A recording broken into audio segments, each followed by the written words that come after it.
في الروم منافق با ميشا إيمان قال با إيمانية مؤمن با إيمانية يا أوقو في الرون مؤمن كأوقو في الرون وبشر المؤمنين بأن لهم من الله فضلا كبيرا markaas nabigu wuxuu عليه الصلاة والسلام qofkii mu'minka ahaa ee adduunka dadaalayay waxna ka dhacdhaceen ayaa ilaahay si gaar ah ugu yeedhaya kaalib oo alla oranaya wuu la faqaya ilaahay cidi arki mayso cidi garan mayso cidi mooga gaar buu la faqaya markaas alla wuxuu ku oranayaa ata'rifu dhanba kada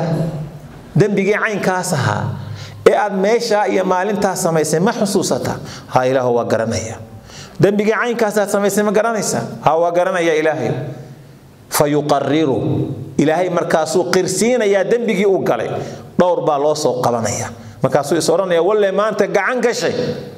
ilaahay muxuu sameeynaya waa isaga ya allah cid kale arkaysa ma jirto satartuha alayka fi dunya wa ana aghfiruha laka al-yawm adduunyada ana ku asturay markii waxaas aad sameeynaysi maantana waa ku saamaxay buu allah oranaya kitaabkiisa midigta ka siiya midigta laga siinaya baqdin ba mar dhaweed haysay muxuu markii isu bedelayaa fayaqulu ha umqra'u kitabiya inni dhanantu anni mulaqin hisabiya ajib ufirs mar dhaweed u baqaysama ilaahi subhanahu wa ta'ala ba lahli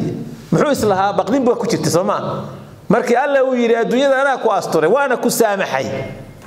kitaabkii maxaa laga siinayaa midigta looga dhiibaya farxad kitaabkayga waa ka akhriya